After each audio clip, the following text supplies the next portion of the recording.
Hey guys, it's Max. Today we're doing a full comparison of the Pixel 5 against the Samsung S20 FE. I've been using both of these and there are a surprising amount of similarities, but some pretty big shocking differences that I found that I haven't heard a lot of tech reviewers talk about. So today we're gonna be covering everything from the displays, the quality, battery life, charging times, CPU performance, and even things like 5G speeds. Let's start out with the exteriors, and one thing that's very weird is that the S20 FE actually feels more premium than the Pixel, even though this back is completely plastic, whereas with the Pixel we have aluminum that is covered with resin. It feels kind of like pressed cardboard or cardstock, and because the size of the S20 you have exposed aluminum and it has a little bit more weight, overall it feels more premium. Now on the back, you guys could definitely see that there's a size difference. That's because the Pixel 5 has a 6-inch display compared to a 6.5-inch. We're gonna do a detailed display comparison in just a bit. Now you also will notice that the Pixel has this fingerprint reader on the back. It is pretty comfortable. You pick it up, it's a small size phone, you can log right in, compared to the S20 FE, which has an optical underneath the display sensor. Now I will say I've been using this over the weekend. It does not work as well as the flagships that use ultrasonic sensors. And overall, I like Pixel's implementation a little bit better, even though it's not as futuristic and high end. You'll also notice that there's a difference in the camera bumps. The Pixel's is almost flush, so that's nice if you don't like your phone rocking on the table. The S20 FE's isn't bad, but it is bigger, and you'll notice that we have 3 cameras on the back. We'll save the camera tests for a little bit later in this video. The FE does have a larger battery than the Pixel, but I would say the Pixel actually is pretty good compared to the previous ones, 4080 compared to 4500. Now the battery life is actually very similar, almost identical for a few reasons. Now included in the box are a few chargers. The Pixel actually comes with an 18-watt charger, and that will charge up in about an hour and a half. The Samsung, even though it has a larger battery and a smaller charger, 15 watt, it actually charges about an hour and a half as well. Very interesting. But for the Samsung, if you buy a 25-watt charger, you can charge it up in 1 hour. Both of them have wireless charging and reverse wireless charging, which is great, and water resistance is actually identical on both. Now, moving to the front, both of these use cutouts instead of a notch, which is great, and we don't have a huge forehead. The Pixel 5 has really even bezels all around, so it looks nice, but they are a little bit bigger than the FEs on the sides. The FE is a little bit uneven, but both look good. Now, if we compare the cutouts here, it's interesting how the Pixel has a really big one. You guys can see, even though the sensor isn't as big, whereas the Samsung has a much smaller cutout. Now you probably can't see a speaker grill on either one of these. That is because one, the Pixel 5 doesn't have one. It actually vibrates the display to make sound for your earpiece speaker and for stereo sound during video. Now the S20 FE, just like their flagship Samsungs, it actually has a hidden speaker grill. It cuts out part of the screen here, so you don't really even notice it, but it's there. With that said, now let's go ahead and compare the sound quality head to head so you guys can hear the difference for yourselves. Put on a good pair of headphones and let's take a listen.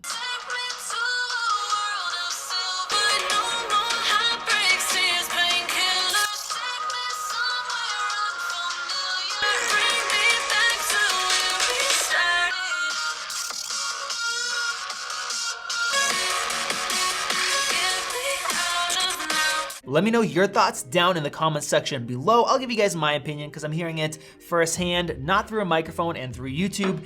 And I have to say that I don't think there's ever been a bigger difference in a smartphone speaker comparison that we've done.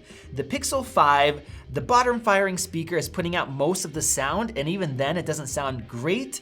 The top firing, or actually the display vibrating, it has no bass, very little mids, and the volume level is very low. So the sound does not sound stereo at all. And it's a shame that even the Pixel 4a, which is $350, sounds better and louder than the Pixel 5. Whereas the S20 FE has one of the best speakers I've ever heard, second place behind the Note 20 Ultra, matching matching up with the S20 Ultra. It is loud, it sounds great, and if you listen to music or watch movies on your phone, you definitely want the FE. Now let's compare the displays, where we have a shocking amount of similarities and just a few differences. Now the most obvious difference is the size.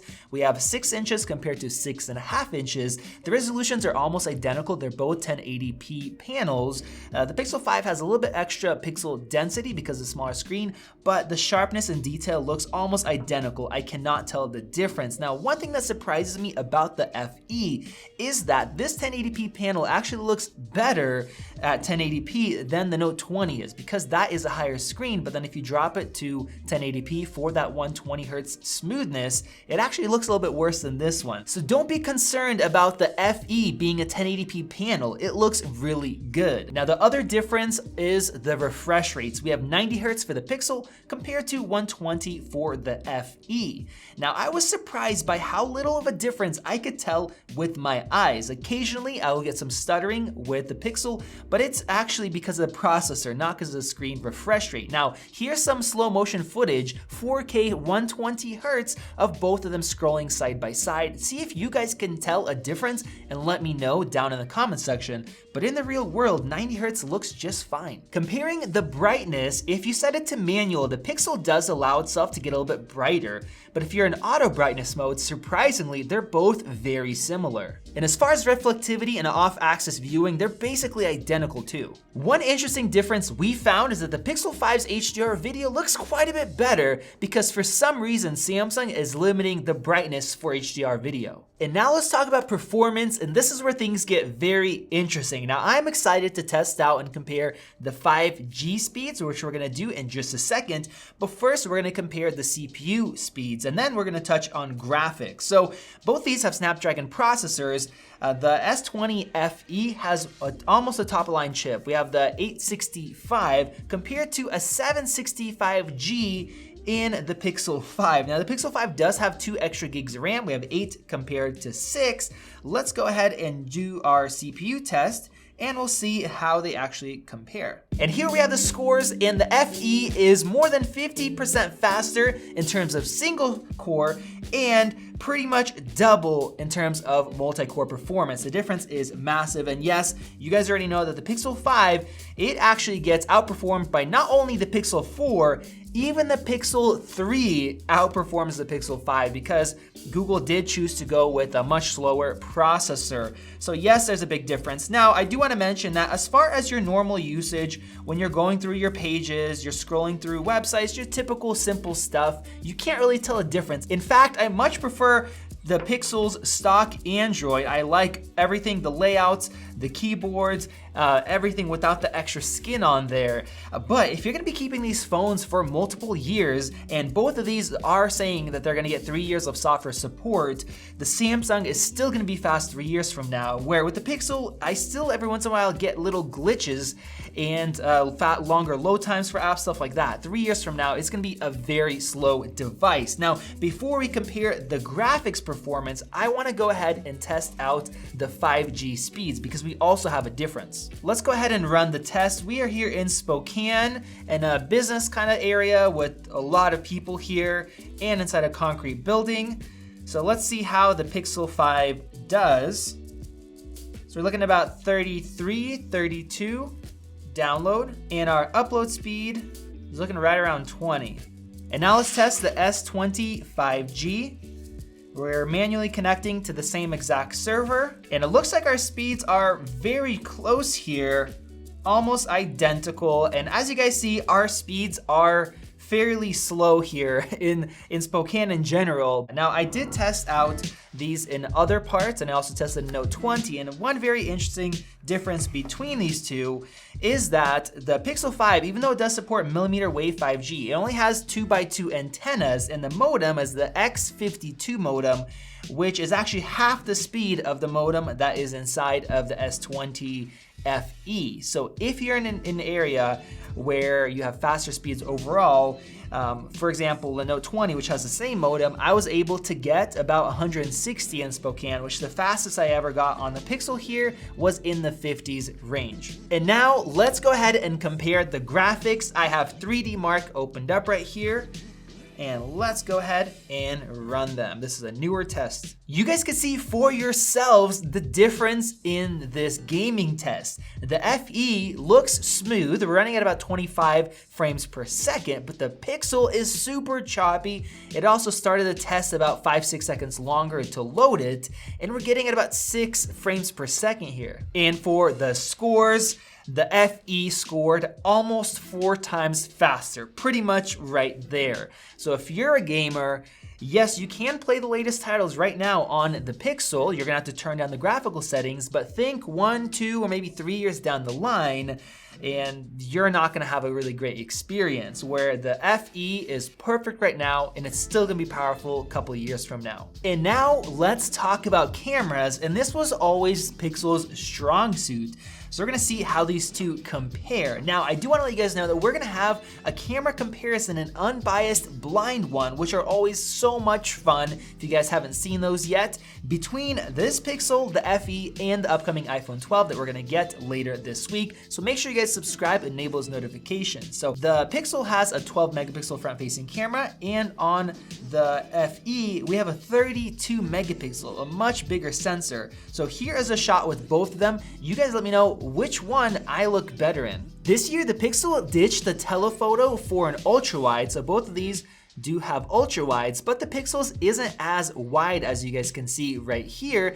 And Google said that's because they want to have less distortion. If you guys see these images, the Samsung definitely has a lot of distortion there on the ceiling. But the weird thing is, if we actually take the photos, you guys can see them side by side right now, the Samsung actually fixes the distortion for you in software. So I don't know if that's a good excuse for Google. And then if we zoom into the edges, Samsung's has less noise and more detail than the Pixel's ultra wide. As I mentioned, the Pixel doesn't have a zoom lens anymore, where the FE offers a 3 times optical zoom. And if we match up the maximum that the Pixel can digitally zoom, which is 7 times, you guys let me know which one looks better. Of course, Google's known for their software, so here's a night mode shot. It's very interesting, the difference in white balance.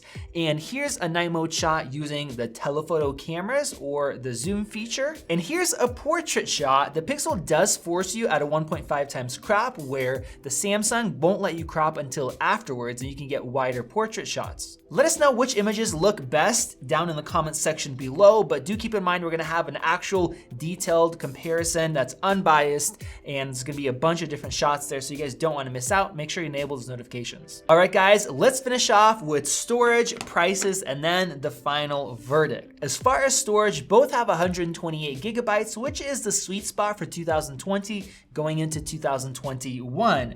The Samsung does have a micro SD card slot, which is great because for very little money, you can buy a card, you can pop it in and get extra space. You can also pull it out, put it into a camera or a laptop, so the FE is more versatile. As far as prices, here in the States, both of these are $700.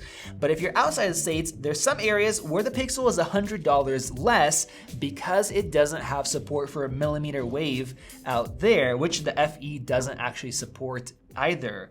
I wish actually Google left out that support and made this phone $100 less expensive. I think it would be an excellent price for it because even if you're in a city, one of the few ones that do have millimeter wave, the speed won't actually be maximized because this has a much slower 5G chip with half the antenna bands compared to the FE and other Samsungs and OnePluses. So that doesn't make a lot of sense to me. Now at this price point, comparing everything, the processors, the displays, comparing the speakers, everything else both these phones have to offer, I think the Samsung offers a lot more for the money. We still have to do more testing on the cameras, which we're gonna see, but it's hard for me to recommend the Pixel for $700, where the Samsung gives you a lot more hardware and a more premium feel with a high refresh rate screen and way better CPU and graphics performance. But you guys go ahead and let me know down in the comment section below, which one do you think is a better value and which one would you buy?